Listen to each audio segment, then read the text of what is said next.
aman Ya, saja. ya, ya. Saya ketika dicalonkan sebagai calon gubernur, itu gotong royong macam. Ada yang saya tahu, ada yang saya tidak tahu. Oke. Semua memberikan, dan kepada semua saya sampaikan bahwa kita ingin Jakarta yang lebih baik ya. Ya. Jakarta lebih baik. Jadi tanggung jawab moralnya itu saya pada rakyat kebanyakan.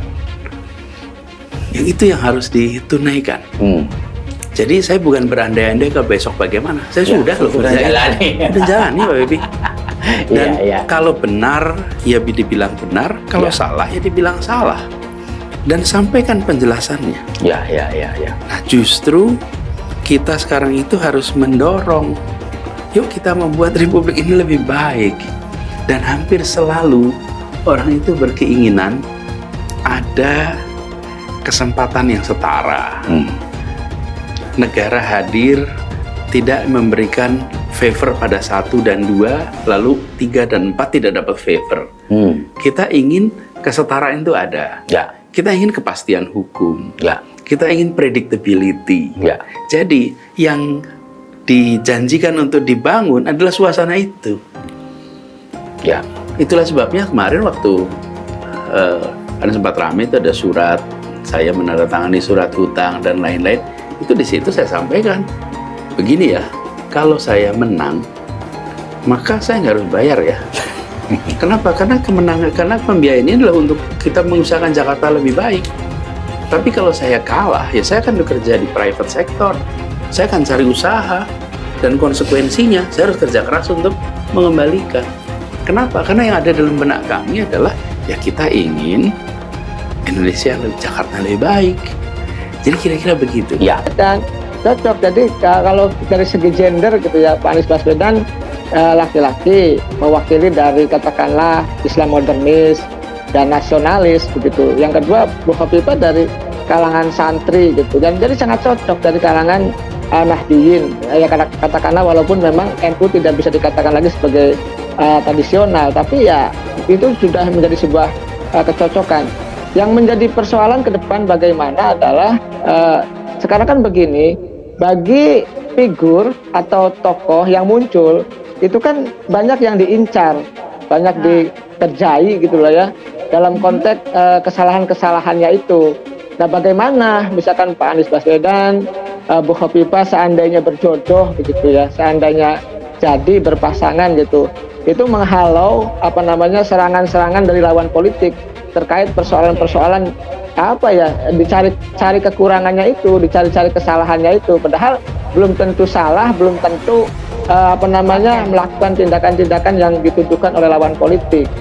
Ya, mestinya dulu saya pernah ingat, saya pernah dikontak oleh lingkaran Pak Prabowo gitu ya, bahwa Pak Prabowo juga sebenarnya dari dulu menginginkan Bu Khofifah, makanya sering roadshow menemui kiai-kiai di Jawa Timur gitu ya. Bahkan pernah bertemu dengan Bu Khofifah juga gitu. Nah kenapa? Karena memang dia menganggap bahwa dibandingkan dengan yang lain, dengan Bu Khofifah cocok begitu.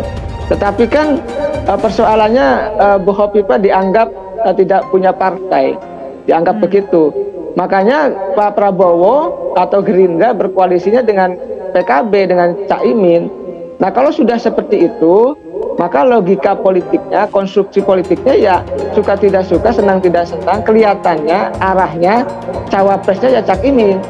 Karena kalau Cak Imin tidak dijadikan cawapres, ya maka PKB akan out, akan keluar dari koalisi Indonesia Raya yang digagas oleh Gerindra dan PKB tersebut, bahkan sudah membuat sektor bersama itu. Oleh karena itu soal cocok mencocokkan ya ini yang harus hati-hati ya, karena Pak Prabowo ini kan sudah 3 kali maju ya, 1 kali sebagai cawapres, 2 kali sebagai capres, dan mohon maaf ketiga-tiganya belum beruntung dan gagal. Oleh karena itu maju yang keempat kalinya gitu di 2024 nanti ya mesti jangan gagal lagi. Nah salah mencari pasangan, salah mencari jodoh, salah mencari cawapres, itu juga resikonya akan berat atau akan mengalami kekalahan kembali. Oleh karena itu yang cocok ya banyak figur, tetapi ya pilihan-pilihan pahit kadang-kadang harus diambil. Kenapa? Karena terkait dengan tiket koalisi ya 20% yang harus dimiliki. Terserah Mas Anies, kan semua sudah sepakat bahwa tiga partai ini menyerahkan sepenuhnya kepada calon presiden. Dan sejak awal Pak Surya Paloh, Ketua Umum Nasdem, juga sudah menyatakan seperti itu. Adapun nama-nama kemudian banyak bermunculan, itu saya kira juga wajar untuk memberikan input, masukan untuk dipertimbangkan oleh calon presiden yang kita usung. Mengejutkan, ditanya pilih Khofifah atau Mas AHY, jawaban Anies Baswedan sungguh tak terduga. Saya pakai, dikutip dari Warta Ekonomi Jakarta, bursa calon wakil presiden cawapres yang akan menemani Anies Baswedan jadi salah satu yang cukup dinantikan. Paling tidak, sejumlah analisis menyebut Anies perlu memperkuat basis suara di Jawa Timur dan kalangan Nahdliyin. Dua nama disebut, jadi yang terdepan adalah Khofifah Indar Parawansa dan Agus Harimurti Yudhoyono. Mengenai opsi dua nama ini, Anies Baswedan belak-belakan mengenai siapa yang akan kelak dia pilih. Ia mengaku saat ini tidak berdasarkan pada nama, tetapi lebih ke kriteria. Saya pakai kriteria, bukan nama orang, ujar Anies Baswedan saat tampil di kanal YouTube Karni Ilyas Club, dikutip Rabu 12 April. Sebagaimana jauh-jauh hari disampaikan, paling tidak Anies menginginkan cawapres ia kelak memenuhi 4 kriteria utama. Kriteria tersebut adalah bisa membantu dalam pemenangan, bisa membantu menyolidkan koalisi, bisa membuat kerjasama di pemerintahan lebih efektif, memiliki visi yang sama, dan punya chemistry yang baik. Jadi 5 kriteria itu, ungkap Anies.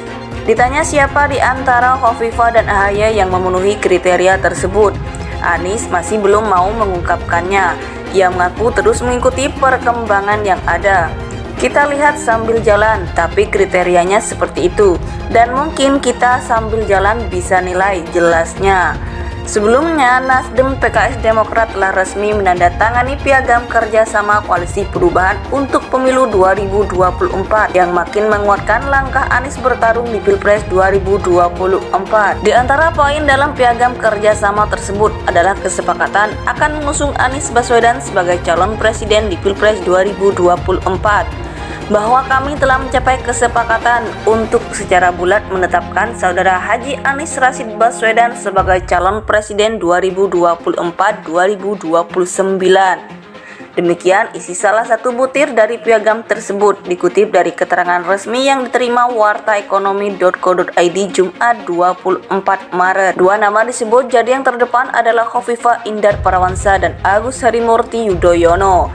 Mengenai opsi dua nama ini, Anies Baswedan belak-belakan mengenai siapa yang akan kelak dia pilih. Ia mengaku saat ini tidak berdasarkan pada nama, tetapi lebih ke kriteria.